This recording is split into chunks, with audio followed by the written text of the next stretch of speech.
고백하겠습니다. 전능하사 천지를 만드신 하나님 아버지를 내가 믿사오며 그 외아들 우리 주 예수 그리스도를 믿사오니 이는 성령으로 잉태하사 동정녀 마리아에게 나시고 본디오 빌라도에게 고난을 받으사 십자가에 못 박혀 죽으시고 장사한 지 사흘 만에 죽은 자 가운데서 다시 살아나시며 하늘에 오르사 전능하신 하나님 우편에 앉아 계시다가 저리로서 산 자와 죽은 자를 심판하러 오시리라. 성령을 믿사오며 거룩한 공예와 성도가 서로 교통하는 것과 죄를 사하여 주시는 것과 몸이 다시 사는 것과 영원히 사는 것을 믿사옵나이다. 아멘. 우리 함께 찬양하며 나가겠습니다.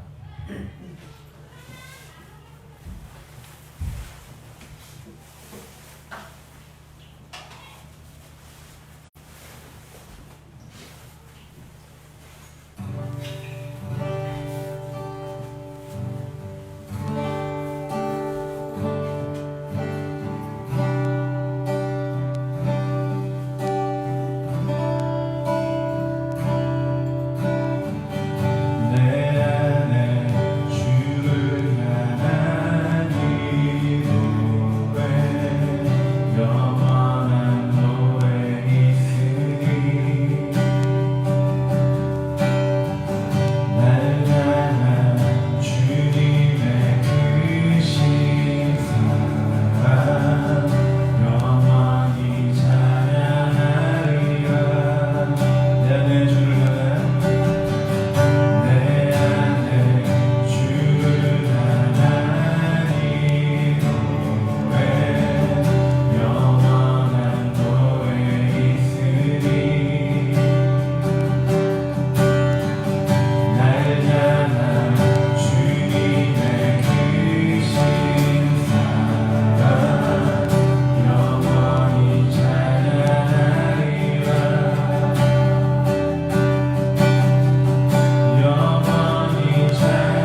기뻐하라 항상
원하시는 주님, 오늘 이 시간에도 주님께 예배하고 주님을 따르는 삶을 살기 위해 우리들이 이 자리를 모이게 하여 주심을 감사를 드립니다.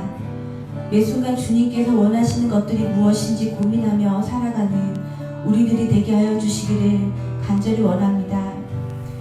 우리들의 마음속에 있는 미움과 불신, 원망하는 마음들은 예수님의 보혈로 깨끗하게 씻어주시고 정결케 하여 주셔서 주님께 온전히 예배드리며 나아갈 수 있는 우리들이 되게 하여 주시기를 원합니다. 온 나라가 신종 코로나 바이러스로 인해서 어려운 마음 가운데 있습니다. 모든 사람들에게 위로와 힘이 되어 주시기를 원하고, 특별히 질병 가운데 치료받고 있는 사람들과 격리되어 있는 사람들에게 위로와 안식과 치료함이 있게 하여 주시기를 원합니다.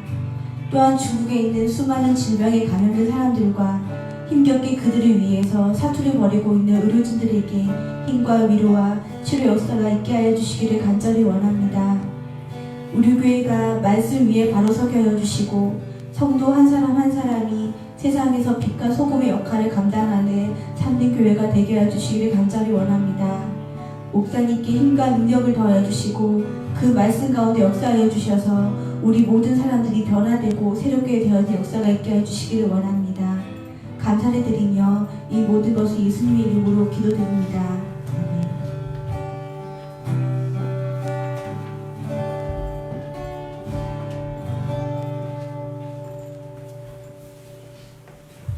할렐루야.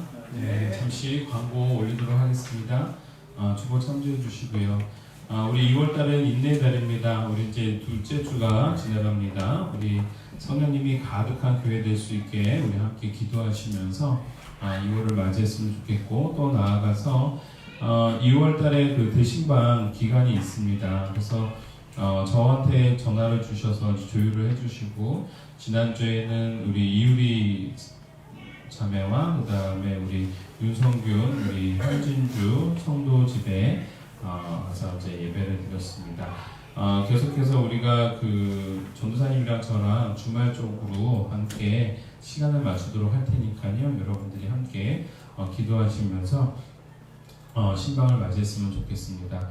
금주 유아실 담당은 우리 김민정 사모님이시고요. 다음 주 기도자는 민정 사모님께서 준비해 주시고, 봉헌자는 이유리 청년이 준비해 주셨으면 좋겠습니다. 계속해서 우리 리더 교육은 진행이 되어지고 있고요. 요번에 잠깐 우리 교회에 오셨던 우리 심희경 성도님 여러분들 아시죠? 말라리아가 걸려서 한 2주 동안 엄청 고생을 했는데 회복이 되었습니다. 그래서 저한테 전화가 왔었고요. 그리고 너무 감사하다. 그래서 이제 곧 태어나시겠네요. 곧 태어날 것 같습니다 했는데, 이틀 후에 다시 문자가 온 게 갑자기 독감이 걸렸다는 거예요. 그래서 조금 또 치료 중에 있다고 합니다. 아무래도 면역력이 급격히 감퇴가 돼서 그런 게 아닌가 싶기도 하고요. 그래서 여러분들 계속해서 잘 회복이 되어져서 건강한 모습으로 올 수 있게 달라고 기도해 주셨으면 좋겠습니다. 여러분 2월의 필독도서는요, 제가 좀 이거 원래 1월달에 추천해드리고 싶었던 책이었는데 좀 늦었습니다.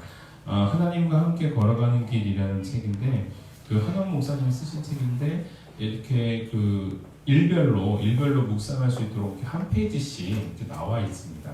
그래서 여러분들이 이 책을 한번 좀 읽어보시면 좋겠고, 큐티를 미처 준비를 못하시거나 큐티를 못하시는 분은 이 책을 가지고 한 페이지씩 읽으시면서 그날의 묵상을 대체하는 것도 나쁘지 않겠다 싶어가지고 추천을 드리는 겁니다. 한원 목사님이 쓰신 책에 있는 좋은 구절들을 이렇게 묶음집이라고 보시면 참 좋을 것 같아요. 저도 봤는데 제가 읽었던 책들 중에서 한 부분들이 나오는데요. 좀 좋았습니다. 그래서 여러분들에게도 추천해 올리는 거니까요. 꼭 한번 아직 큐티를 못 하시는 분들은 이걸를 통해서라도 좀 대체해 보시면 좋겠다라는 말씀 전해드립니다. 우리 준비하신 예물 우리 하나님 앞에 올리는 시간 갖도록 하겠습니다.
백성다움을 회복해 나갈 수 있도록 인도해 주심 너무나도 감사드립니다. 이 자리에 예배자로 나왔사오니 하나님의 은혜와 성령님의 역사하심으로 말미암아 우리 안에 회복이 일어나고 우리 안에 결단이 일어나는 아름다운 회복의 장이 되게 하여 주시옵소서. 오늘 우리가 또한 하나님의 말씀을 듣고자 합니다. 들을 수 있는 귀와 깨달을 수 있는 마음 갖게 하여 주시옵고 아울러 믿음의 발걸음을 내딛을 수 있는 용기와 지혜가 우리 가운데 있게 하여 주시옵소서. 하나님 앞에 구분하여 우리들의 삶을 드리고 예물을 드리오니 하나님이 흠양하시는 예물이요 또한 우리의 삶이 되게 하여 주시고 하나님 앞에 선택받은 자로서의 삶을 당당하게 살아나갈 수 있는 모든 성도들 되게 하여 주시옵소서. 감사드리며 예수님의 이름으로 기도 올려옵나이다.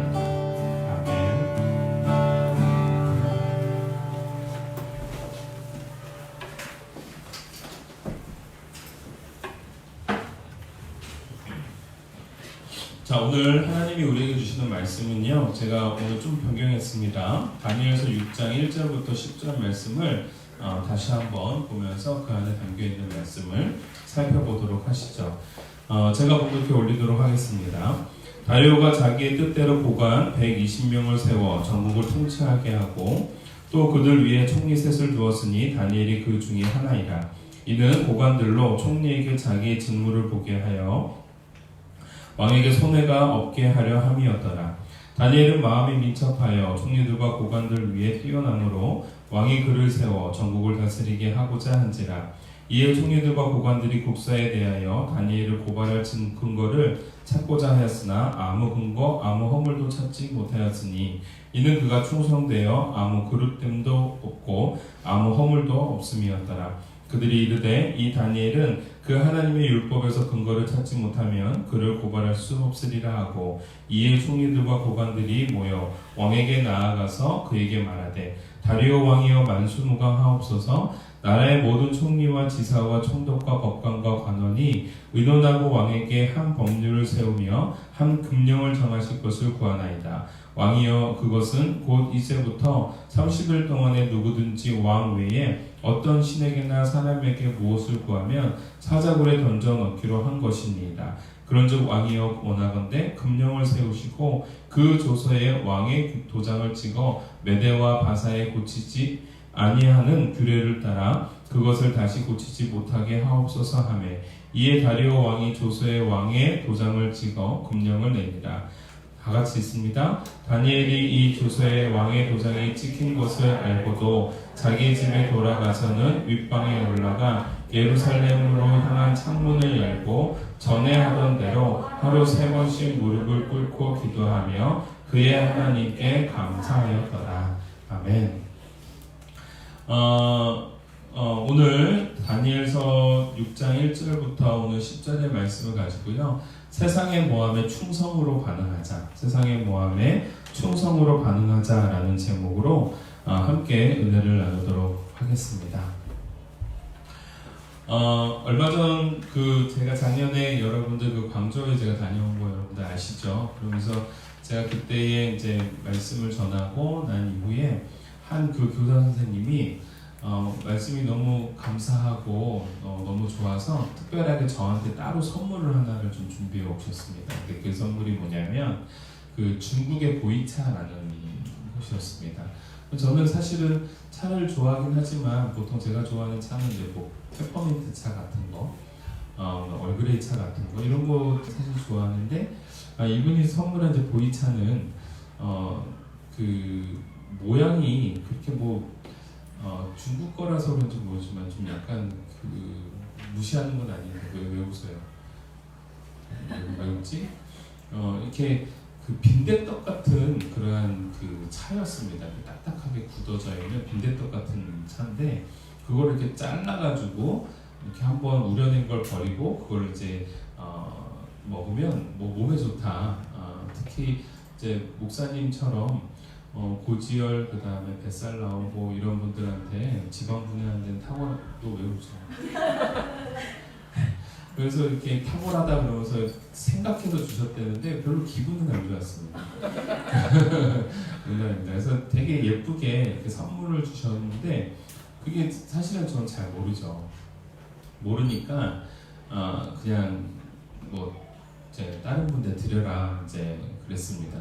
뭐 결국은 뭐 그냥 가지고 있다가 그 장인어른 장모님 차를 좋아하셔서 이제 선물을 이제 드렸는데 놀라운 사실을 알게 됐어요. 아니 이 차가요 엄청나게 비싼 차였던 거예요. 예, 그냥 이렇게 빈대떡처럼 생긴 게 그 장인어른 장모님이 저한테도 예전에 한번 이렇게 먹으라고 이렇게 잘라서 귀한 거니까 이렇게 잘라서 이게 그 회장님이 그 중국 출장 가셨다가 가져온 거라고 귀한 거니까 요만큼을 주셨어요. 그냥 찬장에 처박아놓고 사실 안 먹었거든요. 나중에 알고 봤더니 이게 100만 원짜리라는 거예요. 이 차가. 그러니까 저한테 약 한 피자 한 4분의 1 조각을 띄워줬으니까 얼마짜리인 거예요? 25만 원짜리를 저는 아무것도 모르고 그냥 찬장에다 처박아놓은 거예요. 그리고 난 다음에 이게 알게 됐잖아요. 귀한 거라는 걸. 찬장에서 그걸 고이 꺼내가지고 비닐에 싸서 집어넣었던 건데 고이 싸가지고 다시 이렇게 좀 잘 해가지고 이렇게 유리관 안에다가 넣어가지고 요즘에 그걸 제가 이제 먹고 있습니다. 이게 그 전에 대하던 태도와 이게 같이 있다라는 걸 알게 된 다음의 태도가 이게 달라지더라고요. 저한테 선물해 주신 것도 그 등급이 있는데 등급이 낮은 등급이 아니더라고요. 굉장히 좀 좋은 등급의 선물을 주신 거더라고요. 이게 보이차가 몰랐는데 숙성하는 연도수에 따라서 그 가격과 이런 것들이 또 되게 달라진다 하더라고요. 아무튼 뭐 그렇습니다. 근데 그거를 이제 제가 그 가치를 알게 되어지고 이 가치에 따라서 그 전까지만 해도 그냥 찬장에 처박아놨던, 그래서 저 보면서 제가 처박아 놓고서도 이게 뭔지를 잊어먹고 있었던 뭐였는데 요즘에는 그거를 한 입 한 입 이제 이렇게 따가지고 물에 우려 먹으면서 이렇게 귀한 걸 하면서 이제 제가 먹고 있습니다. 제가 오늘 이 말씀을 드리냐면요, 우리가 그 전까지는 잘 모르는데 이거에 대한 가치를 알아버리는 순간부터는 그거에 대한 태도, 그거를 접하는 나의 반응이 달라진다라는 겁니다. 그런데 문제는요, 이 차에 대한 가치를 내가 못 알아보듯이 간혹 사람들은 우리의 존재나 우리의 가치를 못 알아보고 너무나도 쉽게 우리들을 대하거나 우리들을 폄하하거나 또는 우리에게 손가락질하는 경우도 종종 있다라는 겁니다.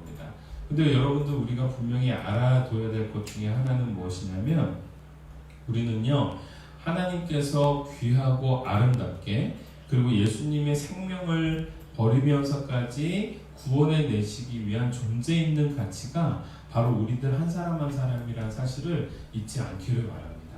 제가 찬장 속에 집어넣었던 찻잎이, 제가 만약에 그 찻잎이 만약에 인격이 있는 존재였다면 저의 행동에 대해서 굉장히 불쾌하게 여겼겠죠. 그러나 그 가치를 알고 난 다음에 저의 태도를 보면서 그랬겠지라고 그 찻잎이 저를 이해해 주겠죠. 그렇죠? 이해 안 해줄까요? 너도 또 왜 웃냐? 오늘 웃는 포인트를 전혀 모르겠네요. 웃기고자 한 바가 아닌데 왜 자꾸 웃지? 근데 이제 여러분들, 중요한 게 바로 그 상황이다라는 거예요. 우리가 어떠한 대우, 어떠한 태도 또는 어떠한 반응을 보인다고 해서 나의 존재성이나 나의 가치가 결코 폄하되거나 쇠퇴되는 것이 아니다라는 사실이죠. 우리 스스로에 대한 자존감, 그리고 우리 스스로에 대한 가치를 스스로에게 보장할 수 있는, 스스로 부여할 수 있는 저와 여러분이 되어지기를 원합니다. 오늘 이 본문 속에는요, 다니엘이라는 아주 명장이라고 말하기는 어렵지만 아무튼 위대한 정치인이 등장을 합니다.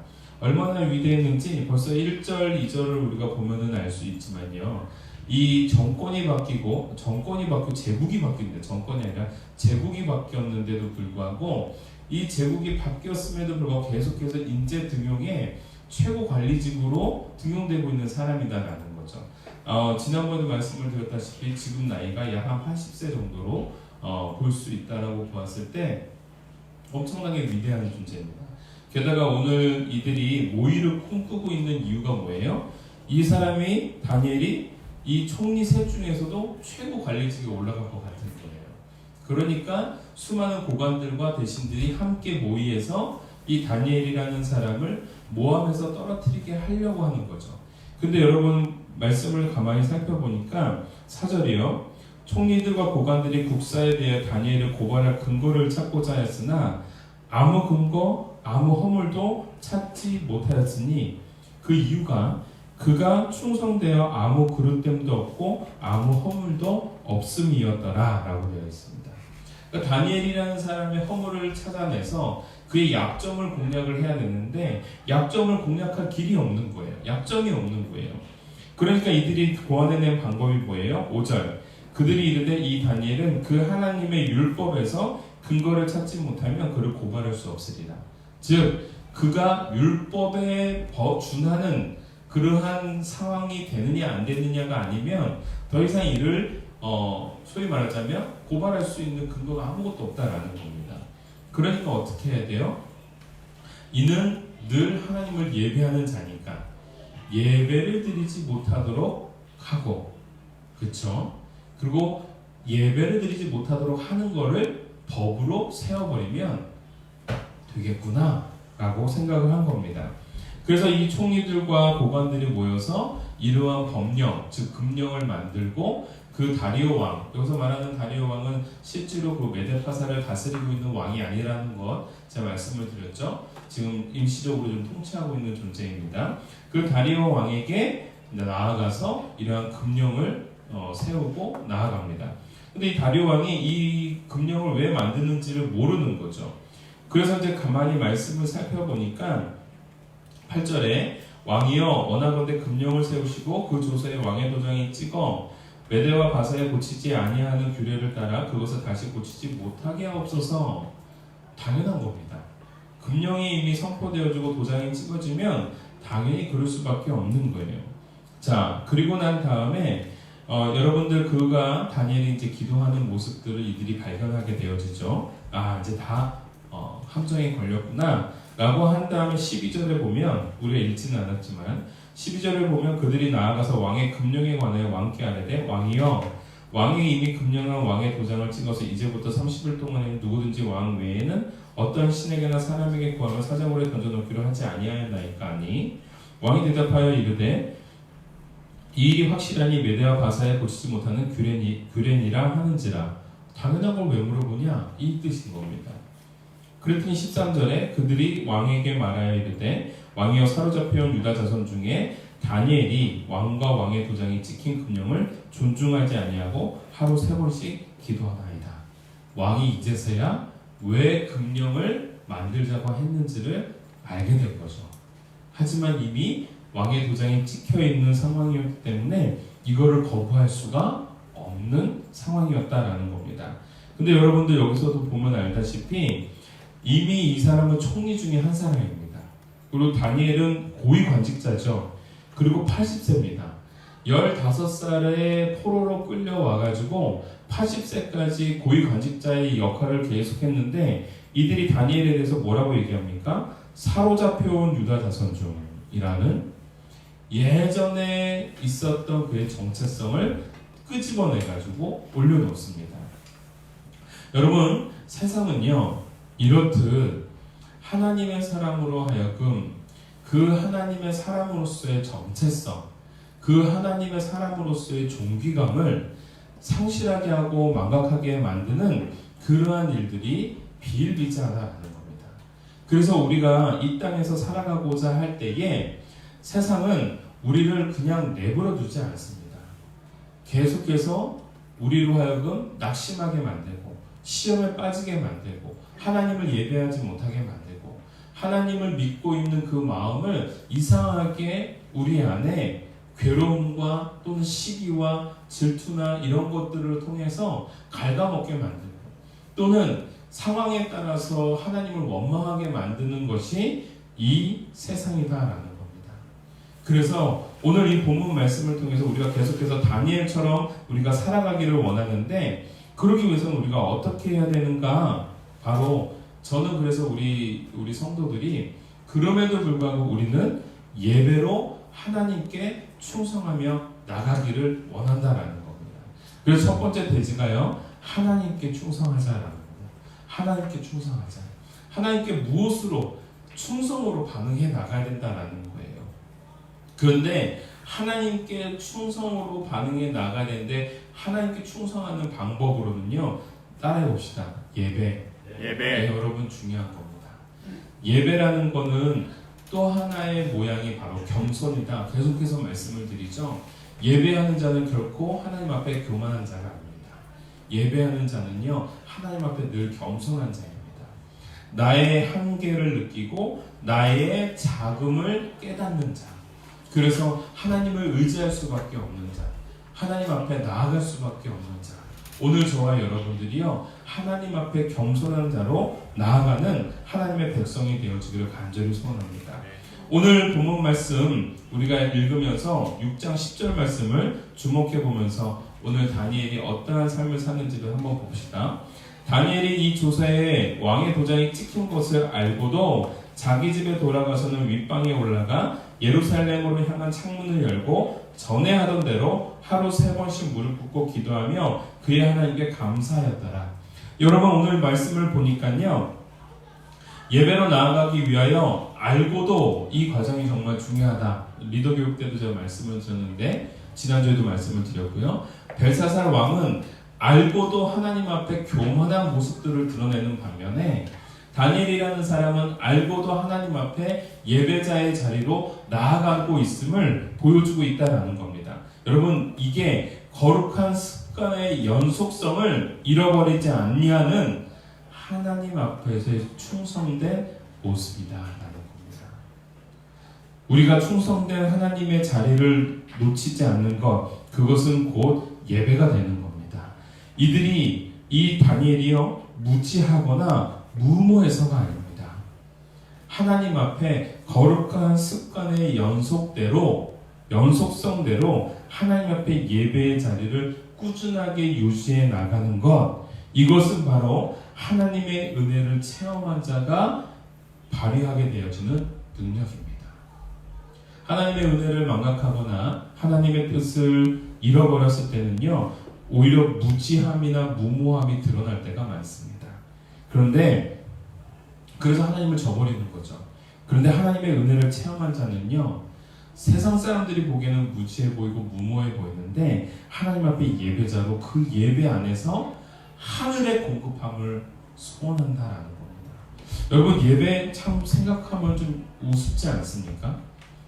우리 새로 오시는 분들도 계시는데 예배에 와서 봤더니 기도합니다. 하나님 앞에 그건 당연히 신을 향해서 기도하는 건 맞겠죠. 그랬더니 갑자기 이제 찬양을 합니다. 근데 찬양이 가사가 잘 이해가 되지 않아요. 근데 하나님을 계속 높이는 찬양이에요. 근데 저는 그게 늘 익숙해서 몰랐는데 예전에 우리 문희 성도님 그런 얘기 했어요. 낯간지러워서 참 힘들었다. 뭐 하나님을 사랑한다. 뭐 왜 이런 표현을 써야 되지? 그렇죠. 맞죠. 저도 가만히 생각해보니까 그게 좀 이상하더라고요. 우린 늘 익숙해 왔는데 이러한 표현을 쓴다는 것 자체가 너무나도 어색하더라고요. 그리고 말씀을 듣습니다. 말씀을 듣고 무언가를 합니다. 근데 여러분, 예배를 통해서 우리가 느낄 수 있는 거는 뭐가 있냐면요, 이러한 식순을 따라서 행해지고 있는 게 비단 예배만은 아닙니다, 여러분. 어떠한 자리에서 예식을 하든지 간에 노래를 부르기도 하고요. 특히 우리 결혼식장 가면요, 노래 부르죠. 주례사가 주례를 합니다. 근데 여러분, 그 축가를 들으면서 여러분들이 가슴이 잘 부른다라고 하지만 가슴이 막 말랑말랑해지고 내 안에 뭔가 감동이 되어지고 왠지 모르게 눈물이 주르륵 흐르고 내 안에 회개의 감성이 찾아오고 그러던가요? 안 그렇죠? 혹시 여러분들 주례 말씀을 들으면서 지금 나를 깨우고 있구나, 지금 내 삶을 잘못 살고 있구나, 주례 말씀 엄청 좋은 거 많거든요. 저도 들어봤는데요, 감동되는 거 엄청 많습니다. 그런데 그 상황 속에서 아멘이라고 하면서 내 삶을 변화시켜야겠고, 저 주례 선생님의 말씀대로 내 삶을 지금 당장 변화시켜서 좀 새롭게 살아야겠구나, 이런 생각 들던가요? 좋으신 말씀을 하는구나 라고 하죠. 예배와 다른 예식의 차이는요, 바로 이런 영적 감성이 있다라는 겁니다. 우리는 이거를 잘 알죠. 성령님의 역사하심이라고 하는 거죠. 1917년도 평양 대부흥 운동이 일어났습니다. 우리 한국 기독교사뿐만 아니라 세계사 속에서도 큰 부흥이 일어나는 때가 있어요. 미국의 대부흥 운동이 일어나고 영국의 웰즈 운동의 대부흥이 일어나고요. 그런데 이 부흥이 일어나는 시기를 가만히 살펴보면요, 기본적으로 고난과 고통이 심각해지는 상황입니다. 산업혁명이 일어나서 많은 사람들이 낙심하고 낙담했을 때 웰즈 부흥운동, 미국의 큰 경제 대공황이 일어나서 어려움에 정착했을 때 그때 당시에 일어난 미국의 대부흥운동, 한국의 구한말 시대에서 핍박과 일본의 핍박과 압제 속에서 고통에 신음하고 있을 때의 평양 대부흥운동이요. 근데 여러분, 이 평양 대부흥운동이 일어났을 때요, 수많은 사람들이 그냥 예배 자리에 찾아오는데 무려 2박 3일을 함경북도에서부터 걸어와가지고 예배를 드리고 갔다고 합니다. 당시에. 그런데요, 그들이 그 눈길을 헤치면서 찬송을 부르면서 왔다는 거예요. 이 얼마나 감격스럽습니까? 놀라운 건 예배를 드리는데, 옛날 여러분 우리 옛날 교회에 아시는지 모르지만 제가 옛날 어떤 비닐하우스 교회를 갔을 때는요, 교회 반주가 없어요. 그래가지고 반주를 뭘로 했는지 아십니까? 그 우리 학교 운동회 하면은 하는 그 북 있죠, 북. 둥둥둥 치면서 그냥 이걸 치면서 찬양하는 거예요. 박자 안 맞아요. 왜냐면 북 치시는 분 마음이거든요. 그분이 흥분하시면 북이 빨라지는 거고요. 네, 그러면 그 노래도 빨라지는 겁니다. 그리고 노랫가락이요? 없습니다. 목사님이나 누군가가 노래를 잘 부르면 상관이 없는데 안 돼요. 여러분도 제가 저번에 한번 불렀잖아요. 제가 노래를 참 별로 안 하는데 제가 정말 좋아하는 세상 모든 유혹 시험이 내게 몰려올 때, 근데 그게 꼭 그 박자가 잘 안 맞아요. 그래서 내 힘으로는 아무것도 할 수 없네. 그래서 저는 찬양을 못 하는 거예요. 내 힘으로는 박자를 못 맞추겠더라고요. 전사님처럼 잘하지 못해요. 근데 여러분, 그 현장 속에서 북 치면서 노래 부르는데요, 제가 거기서 놀라웠던 경험이에요. 은혜가 되더라고요. 왠지 모르게 눈물이 흐르는 거예요. 그게 뭐예요? 영적 만져주심입니다. 이거를 우리는 터치라고 하죠. 성령님의 터치요. 만져주시며. 우리가 왜 예배로 하나님께 충성을 하는 것이 세상의 모함에 반응하는 것일까요? 이게 하나님이 지금까지 성경을 통해서 계속해서 우리에게 주셨던 방법인 겁니다. 하나님의 은혜로 말미암아 세상에 나아가 당당하게 살아가는 거고, 하나님의 은혜로 말미암아 세상에 나아가 내 존재의 가치를 드러내는 거. 그래서 오늘 이 자리에 있는 저와 여러분들이요, 예배자로 세워져서 세상에 나아가 당당하게 살아나가는 인생이 되어지려고 합니다. 평양 대부흥 운동이 일어났을 때에 그 수많은 수천 명이 와가지고 예배를 드리고 찬양을 부르고 그리고 설교 말씀을 들으면서 이 사람들에게 어떠한 역사가 일어났습니까? 회개의 역사가 일어났습니다. 그래서 예배가 끝나고 난 다음에 한 사람이 일어납니다. 저는요, 우리 아이를 죽였습니다. 그 아이가 자꾸 젖달라고 하는데 젖은 나오지 않고 나도 굶어 죽게 생겼고 자녀가 죽는 모습을 보고 나도 죽어야 되는데 같이 동사하는 게 싫어서 아이를 나무에 맺혀서 죽여버렸습니다. 저도 곧 죽으려고요. 자기는 살아있다는 거예요. 너무 못 살고 힘들었을 때 그 아픔과 애환이 그대로 묻어나는 고백 아닙니까? 근데 그거를 하나님의 은혜를 경험하고 그 안에 감동이 되어지면서 자신의 그 죄가 떠오르고 그 죄를 수많은 사람들 앞에 공표하는 겁니다. 사람들이 그를 위해서 기도해주고 위로해주고. 근데 놀라운 건 그 뒤에 그때 말하는 순사들, 지금으로 말하는 경찰들이 예배가 열린다고 하면은 경찰들이 뒤에 쭉 섰답니다. 왜 섰을까요? 이곳에 와서 봤더니 다 죄들을 막 고백을 하는 거예요. 그러니까 굳이 잡으러 다닐 필요가 없는 거예요. 그래서 순사들이요, 당시 누구예요? 순사들의 수십 명이 예배를 드리고 있는 맨 뒤에 서서 누가 고백하고 있는지를 보고 있었다는 거예요. 그럼 예배 끝나고 나면 뭐예요? 그냥 잡아가는 거예요. 왜? 지가 고백을 했으니까. 근데 여러분 보세요. 무모하고 무지한 상황입니까? 그 상황이요? 아니다라는 겁니다. 나중에 그 기록 속에 순사들이 그거에 감동이 돼서 쥐들도 울고 있더라는 거예요. 이게 바로 우리가 하나님 앞에 예배를 드릴 때 영적인 반응인 겁니다. 오늘 저와 여러분들이요, 우리의 가치를 알고 우리가 하나님 앞에 예배자로 나아가는 저와 여러분이 되어지기 원합니다. 두 번째로 오늘 우리에게 주시는 말씀은요, 신뢰로 사람에게 충성한 자라는 거예요. 아까는 예배로 하나님께 충성의 반응을 보였다고 한다면, 두 번째는 신뢰로 사람에게 충성하자라는 거예요. 여러분들, 우리는 어떠한 조직에 나를 뭔가 컨트롤하거나 나에게 지시를 내리는 사람들이 반드시 있습니다. 그리고 그 사람들과의 교제 속에서 간혹 어려움에 처하기도 하고 공경에 처하기도 하고 불쾌한 가운데 처하기도 한다는 겁니다. 그런데 여러분, 중요한 것은요, 어떠한 상황이 되든지 간에 성경 속에서는 늘 나에게 직임하고 있는 내 윗사람에게 순종하기를 하나님은 늘 원하고 계십니다. 그래서 오늘 이 말씀을 제가 적습니다. 신뢰로 사람에게 충성해라. 여러분, 사람에게 충성하는 게요, 나쁜 것이 아닙니다.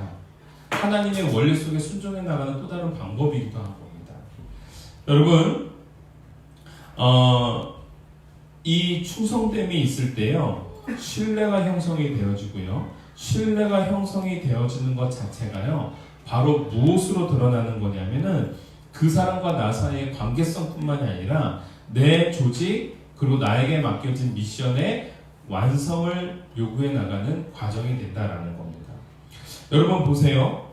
우리가 충이라는 단어를 쓸 때에 그 충자가 한자로는 마음 심자의 가운데 중자가 위에 딱 꽂혀져 있습니다. 그게 충자예요. 근데 여러분들 보시면 알겠지만 마음의 중심이 결국 어디에 있느냐가 굉장히 중요한 겁니다. 마음의 중심이 여러분 내 윗사람과 나와의 그 관계성 속에서 단순하게 대적하고 나를 뭔가 억압하고 나에게 많은 일들을 맡기는 그러한 존재로 생각하는 것이 아니고요.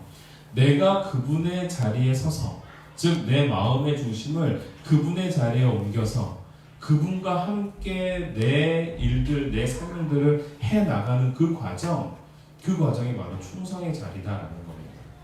내와 그 사람이 반대편에 서가지고 서로 삿대질하고 서로 각을 세우는 그러한 장면이 아니라 그분의 자리에 서서 그분으로 하여금 그분의 일이 잘 될 수 있도록 돕는 것, 그것이 바로 충성이다라는 거예요. 저는 오늘 이 본문 말씀 속에서요, 무엇을 보게 되냐면, 오늘 4절 말씀이요, 오늘 6장 4절 말씀 잠깐만 봅시다. 이에 총리들과 고관들이 국사에 대하여 다니엘을 고발할 근거를 찾고자 했으나 아무 근거 아무 허물도 찾지 못하였으니, 여러분 보세요. 이는 그가 충성되어 아무 그릇됨도 없고 아무 허물도 없음이었더라. 여러분, 충성했기 때문에 그에게 그릇됨도 없고 허물도 없다라는 거예요. 당연한 겁니다. 충성이라는 것은요, 그분의 자리에 내 마음을 옮겨놓는 거거든요. 다리오 왕의 자리에 제 마음을 옮겨놓는 겁니다. 비록 그가 이 땅을 침범하고 유다 나라를 통치하고 그 포로로 끌려오게 만들었던 그 제국들이었지만, 느부갓네살 왕에게도 그 마음을 옮겼고, 다리오 왕에게도 그 마음을 옮겼고, 고레스 왕에게도 그 마음을 옮기고 있는 다니엘의 모습을 보라라는 겁니다. 이게 이 땅을 살아가는, 바벨론이라고 말하는 이 땅을 살아가는, 이 세상을 살아가는 하나님의 백성이 취해야 될 방법이다라는 거예요. 그래서 여러분 따라해 봅시다. 신뢰로 사람에게 충성하자. 여러분, 여러분들의 현장의 자리에서 여러분들 위에 있는 팀장이나 부장이나 과장을 여러분들이 그 자리에서 섬겨주시기를 원합니다. 그게 충성인 겁니다. 제가 되게 좋아하는 우리 제자들 중에 한 친구가 예전에도 우리 교회에 온 건 아니고 저희 집에 한번 왔던 적이 있었습니다. 이 친구가 저는 참 좋은 게 뭐냐면요, 그 윗사람에 대해서 욕을 하지 않아요. 절대로. 이 얘가 갖고 있는 정말 좋은 습관이에요. 왜 불만이 없겠습니까? 뭐 예를 들면 이런 경우가 있는 거죠. 퇴근하려고 하는데 보고서 내일까지 끝내? 이런 경우가 비일비재한 거죠. 그러면 퇴근하다 말고 일을 끝내야 되니까 못하는 거예요.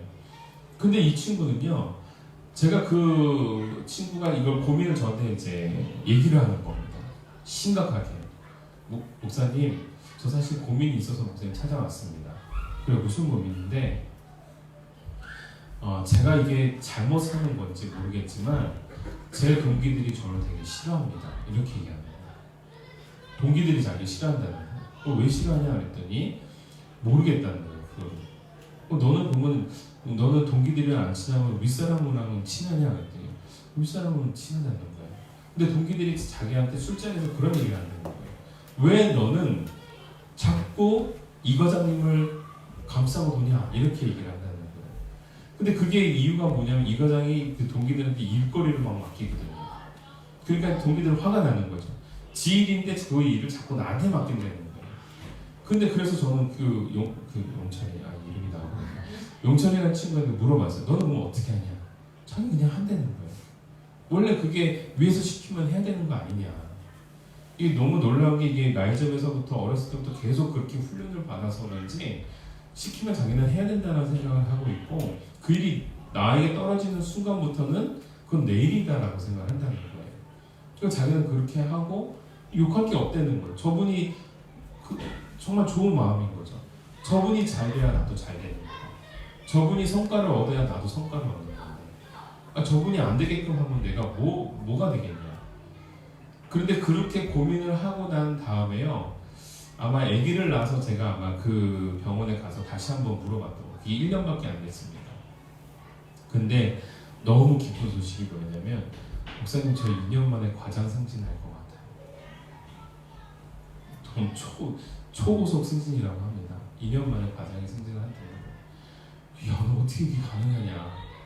자기 위에 있는 사람이 부장으로 승진하면서 그 밑에 자리를 자기한테 소위 말해 추천해줬다는 거예요. 이 친구는요, 아부하거나 그런 친구가 절대 아닙니다. 그런데 늘 어느 자리에 있든지 자기 윗사람에게 엄청난 충성을 합니다. 제가 그걸 보면서 늘 느끼는 건 하나님 앞에 다니엘과 같은 삶이 바로 이러한 삶이다라는 거예요. 여러분들 위에 있는 사람들을 아끼고 사랑하며 그분들의 편에 서서 함께 마음을 모아줄 수 있는 저와 여러분이 되어지기 원합니다. 이럴 때에 신뢰로 사람에게 충성해 나갈 때에 하나님의 역사가 있을 줄 믿습니다. 아멘이시죠? 제가 오늘 이 말씀을 하면서 우리가 이제 어제 이제 대신방을 했는데요. 하나님 앞에 나아가는 이 사람들의 삶의 모습들을 보면서요. 다니엘이라는 사람을 다시 한번 살펴보게 되었습니다. 여러분 이 다니엘이라는 사람 1절을 보시면은요. 죄송합니다. 다니엘서 6장 3절을 보시면은요. 다니엘은 마음이 민첩하여 라고 되어 있습니다. 제가 지난주 말씀에 여러분들에게 전했습니다. 민첩하다, 마음이 민첩하다 라는 것은 이 뜻이 무엇이라고요? 그 안에 영이 있다라는 뜻이다 라는 거예요. 루아우 야키라 라는 건데 탁월한 영이라는 거죠. 그래서 제가 뭐라고 표현을 했냐면 개역개정이 해석한 대로 좋은 마음, 탁월한 마음이라고 제가 하나를 마음이라는 부분으로 해석을 하나를 했고요. 새번역 버전과 현대어 성경 버전을 가지고 현대어 성경에서 뭐라고 말하고 있냐면 이 부분을 이 다니엘이 일을 잘했다라고 표현하고 있습니다. 그러니까 일을 잘한 존재로서 하나를 표현해주고 있습니다. 그런데 제가 리더 교육 때도 말씀을 드렸지만 이 본문을 다른 성경에서는 뭐라고 말하고 있냐면 그에게 영이 함께함으로 라고 되어 있습니다. 즉 뭐예요? 제가 다니엘서를 공부하면서 계속 여러분들에게 했던 거룩한 영이 함께하는 사람은 하나님의 성령이 임하는 사람은 이라고 되어 있죠.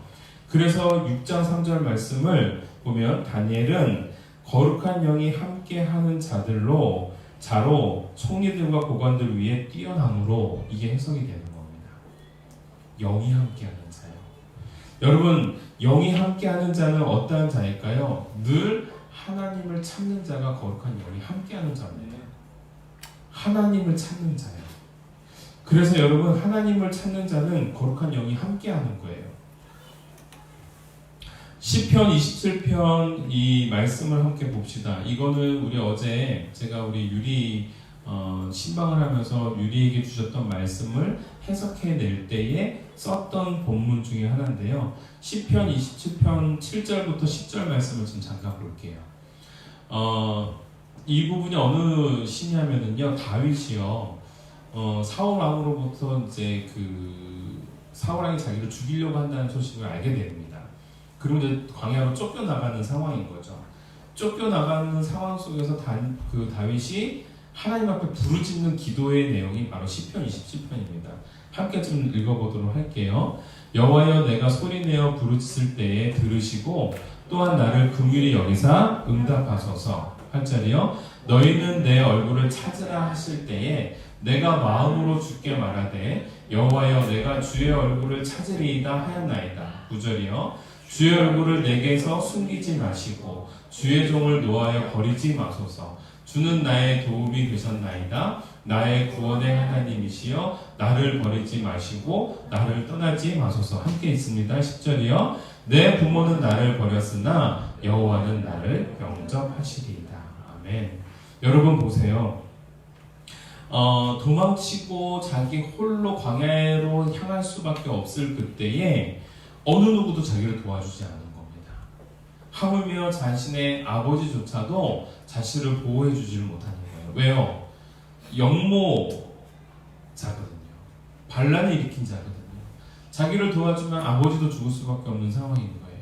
그러니까 다윗은 지금 홀로 철저히 고독스럽게 떠날 수밖에 없는 그러한 부르짖는 상황인 거예요. 근데 그 부르짖을 때에 다윗이 무엇을 근거로 하나님 앞에 기도해요? 여호와의 얼굴을 찾으라 하셨으니 내가 지금 여호와 하나님을 찾습니다. 이 얘기인 겁니다. 무슨 의미인지 아시겠죠? 다윗은요, 여호와 하나님을 늘 찾는 사람이었던 겁니다. 여호와 하나님을 찾았더니 그때에 어떻게 하시기로 약속하시는 것이냐? 하나님이 그와 함께 하시고 그의 도움이 되어 주신다라는 겁니다. 사랑하는 성도 여러분, 오늘 저와 여러분들이 하나님을 찾고 나아가는 인생이 되어지기를 원합니다. 그때에 우리는 무엇으로, 결론입니다, 이렇게 되어집니다. 충성은 감사로 승화하게 되어진다는 거예요. 그래서 오늘 본문 말씀 6장 10절 말씀이요, 하나님을 예배하고 하나님과 함께 동행하며 하나님과 함께 살았던 다니엘이 지금 그 순간 자기가 모함받았다는 사실을 알고 있음에도 불구하고 10절 하반절이요, 그가 뭐라고 고백하고 있습니까? 하루 3번씩 무릎 꿇고 기도하며 그의 하나님께 감사하였더라. 거룩한 영이 함께하는 자가 누릴 수 있는 최고의 멋진 충성의 복이요, 바로 감사입니다. 오늘 저와 여러분들이요, 그 감사를 고백할 수 있는 인생이 되어지기를 원합니다. 그냥 감사 나옵니까? 감사거리가 있어서 감사한 겁니까? 아니요. 자신이 지금 영모자로, 자신이 지금 반란자로, 자신이 지금 모함받고 있는 그 상황 속에서도 하나님을 예배하는 자로 나아갔던 것이고, 끊임없이 사람을 미워하는 것이 아니라 그 사람을 신뢰하며 나아갔던 것이고, 그리고 지금 그 순간에도 하나님께 감사할 수 있는 인생, 그게 바로 하나님의 영의 함께하는 자고 하나님의 얼굴을 찾는 자가 누리는 놀라운 능력이 될 줄 믿습니다. 우리 사랑하는 성도들이 그런 하나님의 사람이 되어지기를 원합니다. 우리 함께 찬양합시다. 오늘 찬양이요, 감사해입니다. 여러분, 오늘 이 주보 잠깐 참조해 보시면요, 감사해라는 이 가사요, 늘 보지만 늘 감동입니다. 감사해 선포합니다. 그런데 어느 때 감사하는지 보세요. 시험이 닥쳐올 때. 놀랍지 않습니까? 하나님의 사람이 감사를 선포하는 건 감사의 내용이 있어서가 아닙니다. 상황을 초월하는 능력이 그 안에 있기 때문입니다. 감사해 또 고백합니다. 주께서 인도하시니 두려움없네. 여러분, 우리가 신앙생활에서 알지만요, 우리가 기도 왜 합니까? 두렵기 때문에 합니다. 우리가 왜 울부짖습니까? 왜 하나님 앞에 부르짖습니까? 하나님은 없는 것처럼 느껴집니다. 그때에 선포하는 겁니다. 주께서 인도하시니 두려움 없네. 가사가 거기서 멈추지 않습니다. 또 감사해. 고통이 찾아올 때 주께서 지켜주시니 승리하리라. 또 선포입니다. 뒤집어 말하자면요, 지금 고통이 찾아와서 나 홀로 있는 것 같아요. 지금 고통이 찾아와서 승리는커녕 완전 망할 것 같아요. 그런데 역설적으로 하나님 앞에 감사를 선포하는 겁니다. 어떻게 가능할까요? 하나님의 영이 함께하는 사람이기에. 어떻게 가능할까요? 주의 얼굴을 찾는 자이기에. 어떻게 가능할까요? 주님께 부르짖는 자이기에. 어떻게 이게 가능할까요? 다윗처럼 하나님 앞에 매달리기 때문에. 오늘 저와 여러분들이 하나님 앞에 매달리며 나아가는 아름다운 인생, 회복의 인생이 되어지기를 주님의 이름으로 축원합니다. 함께 고백합시다. 감사해.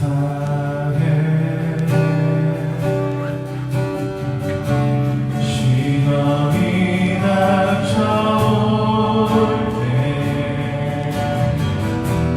주께서 인도하시니 두려움 없네. 또 마음속에서 이렇게 외칩니다. 또 감사해.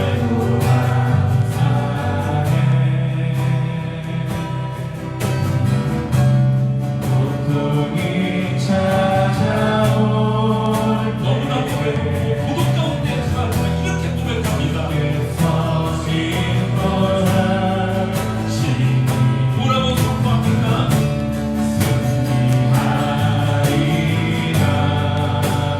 어느 부분에서요? 나의 모든 생활 속에서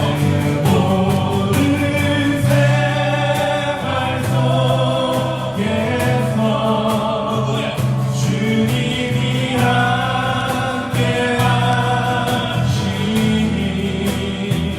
주님의 성령 나를 인도하시니 어떤 상황이 찾아올 때요? 시험이 나를 찾아오고 주님 지켜주시니 주님의 성령 나를 인도하시니. 가사를 보십시다. 주님의 성령님이 나를 인도하신다고 합니다. 거룩한 영이 함께하는 자가 누릴 수 있는 고백입니다. 거룩한 영이 함께하는 자가 선포할 수 있는 그 고백, 감사해. 상황에 따라서요? 아닙니다. 시험이 닥쳐와도요? 아닙니다. 그것들을 초월하여 고백하는 그 고백, 우리 안에 꿈틀거리는 하나님의 은혜가 창궐한 자가 외칠 수 있는 그 고백, 감사해. 오늘 이 고백 함께 우리가 찬양하면서요, 다시금 주님의 은혜 가운데 젖어드는 하나님의 백성이 되어지기 원합니다. 함께 다시 한번 찬양합시다. 감사해.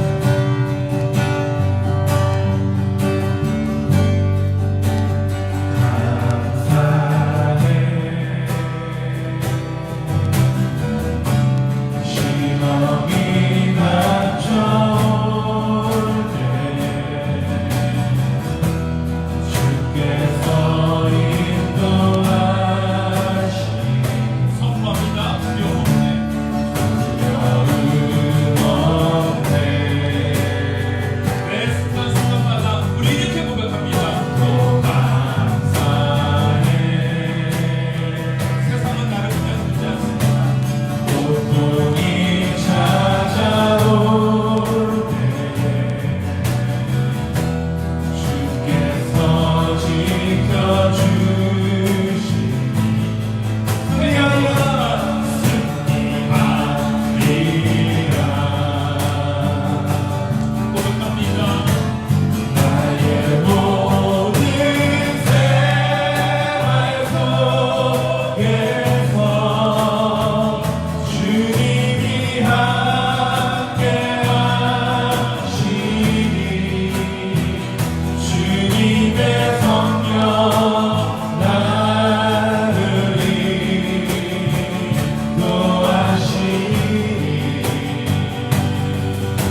제 기도가 아닙니다. 여러분들의 입술을 통하여 함께 기도했으면 좋겠습니다.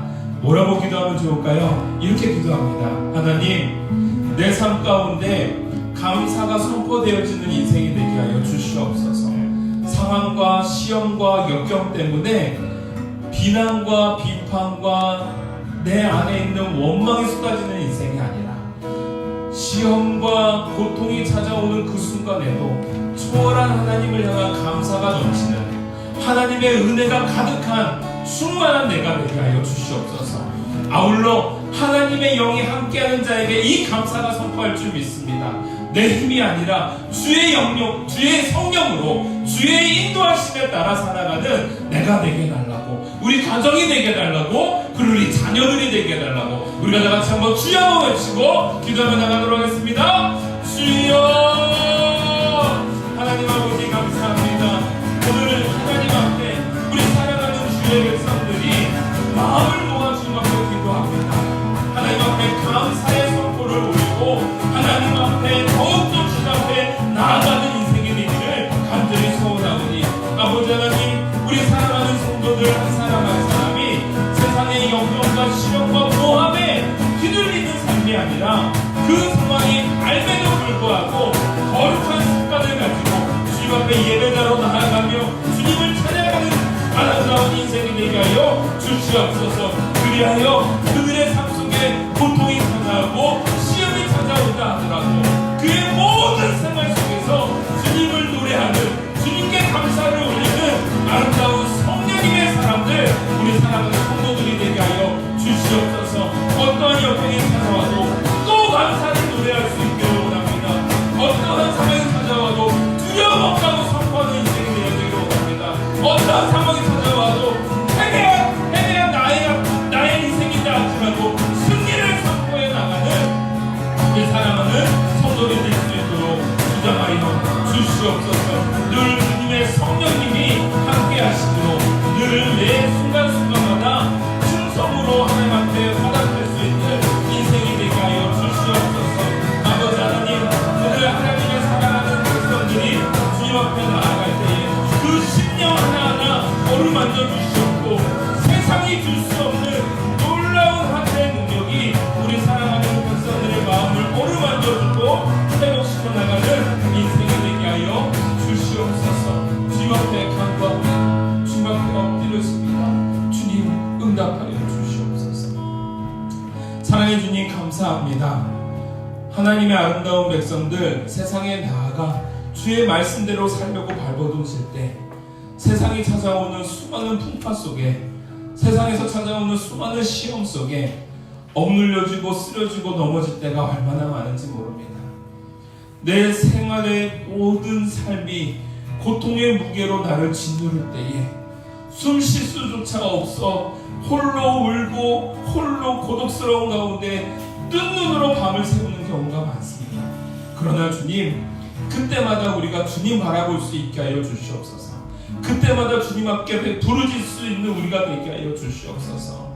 오늘 말씀에 등장하고 있는 다니엘처럼 어떠한 상황이 찾아온다 하더라도 주님 앞에 나아가는 것을 멈추지 않는 인생 되게 하여 주시옵고, 정말 홀로스러운, 정말 부모님조차를 나를 떠난 그러한 고독스러운 상황 속에서 주님의 얼굴을 찾으며 나아가는 다윗처럼 우리 사랑하는 주의 백성들이 매 순간순간마다 주님을 찾으며 노래하는 인생이 되게 하여 주시옵소서.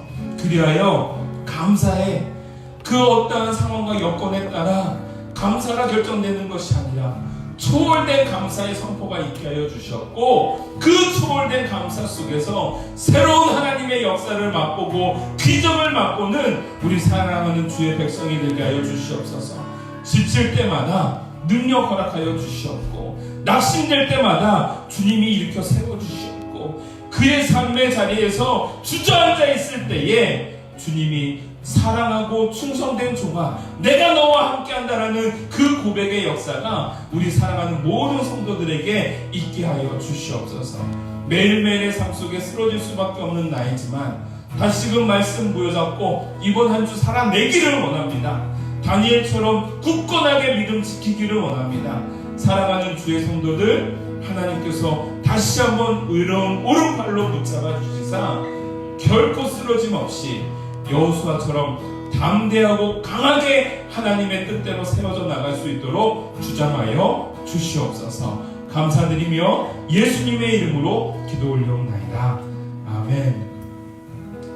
지금은 우리 주 예수 그리스도의 은혜와 극진하신 아버지의 사랑과 성령님의 감화감동 교통하심이 오늘 성령님의 인도하심에 따라 순종하고 충성하며 나아가기를 결단해 나가는 우리 사랑하는 성도들 위해 시험과 고통이 찾아올 때에 감사를 선포하고 승리를 기뻐하며 소망하는 우리 모든 자녀들 위해 지금으로부터 영원토록 함께 계실지어다. 아멘. 내가 마시는 주님 힘겹게 의원의 바람을 다 내려놓고 주의 위로 전하며 그 신실하신